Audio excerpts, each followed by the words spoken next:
मंदिर में आने वाला घर से आता है, यदि घर अशुद्ध है और अशुद्ध व्यक्ति मंदिर में आएगा तो मंदिर भी अशुद्ध हो जाएगा। मंदिर शुद्ध रखना है तो घर को शुद्ध करना पड़ेगा, मंदिर शुद्ध रखना है तो आने वाले रास्ते भी शुद्ध रखना पड़ेगा, नहीं तो रास्ते में अशुद्धि हो जाएगी। जैन दर्शन का सबसे बड़ा सोच था, पूजन की थाली शुद्ध रखना है, पूजा शुद्ध रखना है तो भोजन की थाली भी शुद्ध कराओ।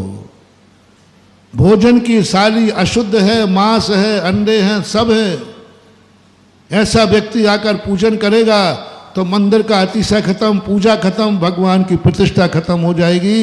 इसलिए उन्होंने कहा मंदिर की थाली की पूजा कराने के पहले उसकी भोजन की थाली सुधारो कि वो क्या खा रहा है। अभिषेक के लोटे में जल है, ये पहले बाद में सोचना।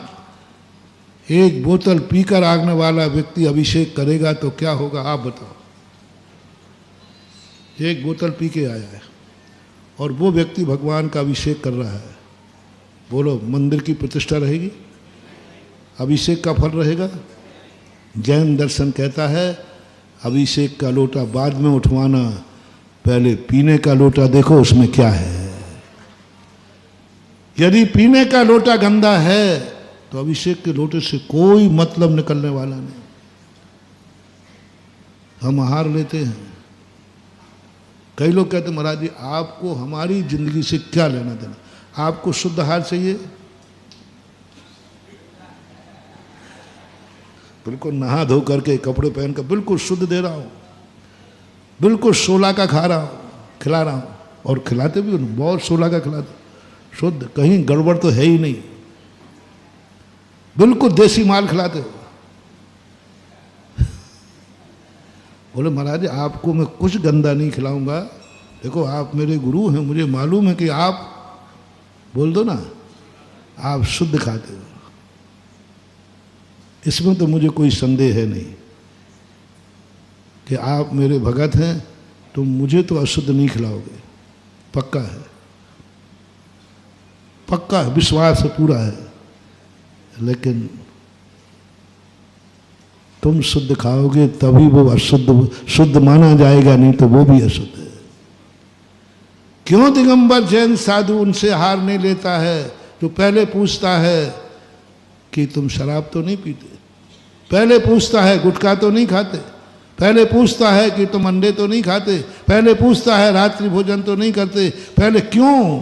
अरे तुम्हें शुद्ध आहार लेना है ले लो ना। नहीं, अशुद्ध व्यक्ति के हाथ का शुद्ध आहार भी अशुद्ध की कोटि में आता है। अशुद्ध खाने वाला व्यक्ति यदि शुद्ध आहार भी दे रहा है तो वो भी अशुद्ध की कोटि में आ रहा है।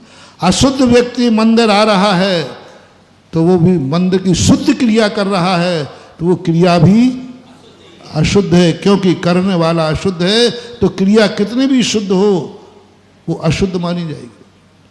इसलिए आहार के समय का भैया थोड़ा बहुत तो शुद्ध कर दूं।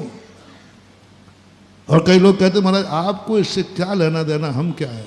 नहीं, यदि यही लेना देना नहीं होता तो मैं तेरे घर आने वाला भी नहीं था। मेरे भोजन का इंतजाम तो देवता कर देते, तुझे कोई जरूरत ही नहीं है। लेकिन नहीं, एक श्रावक को शुद्ध, जब तक श्रावक शुद्ध रहेंगे तभी तक मुनि महाराज शुद्ध रहेंगे, जब तक भक्त शुद्ध रहेंगे तभी तक ये मंदिर शुद्ध रहेंगे। भक्त शुद्ध हो जाएगा तो मंदिर भी। इसलिए थोड़ा थोड़ा तुम्हें भी, मैं तो सुधरा ही हुआ हूं, थोड़ा थोड़ा तुम भी सुधर जाओ। मेरा मंदिर तो सुधरा ही हुआ है, पूजन की थाली तो हजारों साल से आज तक पूजन की थाली नहीं बिगड़ी, बिगाड़ भी नहीं सकते, तुम तो लड़ जाओगे, मर जाओगे।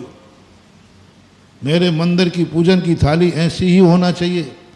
यदि किसी ने दूसरी चीज रख दी तो अरे, और हमें चिंता भी नहीं, वहां तो मैं बैठा हूं, तुम बिगाड़ भी नहीं पाओगे। पूजन की थाली हजारों साल से वही थी, वही है और विश्वास है वही रहेगी। बस अशोकनगर वालों रे, भोजन की थाली और बता दो, जो 1000 साल पहले वही थी, आज भी वही है, कल भी वही रहेगी। विश्वास कर लो। मंदिर भ्रष्ट नहीं हुए हैं, चौका भ्रष्ट हुआ है। पूजन की थाली में अतिशय कम क्यों हुआ? मैंने शास्त्रों में पढ़ा है पूजन की थाली का अतिशय, पूजन का अतिशय पड़ा। पूजन करने वालों को बच्चों ने, सांप ने काट लिया, उतर गया। भगवान के अभिषेक करने वालों के 700 कोड़ियों के कोड़ दूर हो गए। मैं सोचता हूं कि आज हो क्या गया? आज वो सब चमत्कार मंदिरों में नहीं दिख रहे, आज वो चमत्कार पूजाओं में नहीं दिख रहे, आज वो चमत्कार गंधर्वों में नहीं दिख रहे। आखिर हुआ कहाँ है? भगवान वही है, मंदिर वही है, पूजा वही है, पूजन की थाली वही है। खोजने पर पता चला कि इनकी भोजन की थाली भ्रष्ट हो गई है। बोलो, भोजन की थाली वही है जो तुम्हारे दद्दा की थी? हम यही अंतर बता दें, 92 में और 225 में, 2025 में। जो 92 में भोजन की थाली थी अशोकनगर में, आज 2025 में शायद बहुत कठिन है, मिलेंगे कुछ घर। भ्रष्ट हो गया है।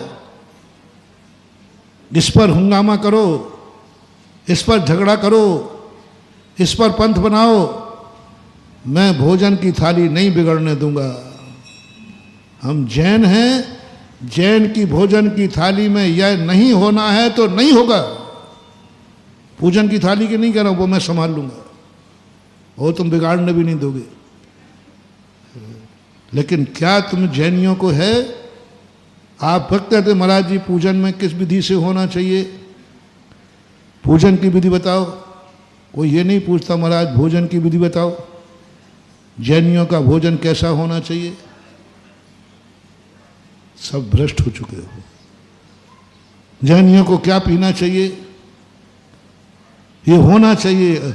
और हम तो ये मान करके धर्म का उपदेश देते हैं कि चलो हम धर्म है, हम धर्मात्मा है, हमें धर्म की बात बताना है। पता चला कि हम मंदिर को खूब साफ करा दिया और शाम के आए तो पूरा मंदिर गंदा मिला, क्योंकि जिस रास्ते से भगत आए वो रास्ता तो पूरा गंदा था। इसलिए मैंने ये बात तुमसे। अगर आपको मेरी वीडियो अच्छी लगती है तो प्लीज़ मेरे चैनल को लाइक करें, शेयर करें और सब्सक्राइब करें। Thank you.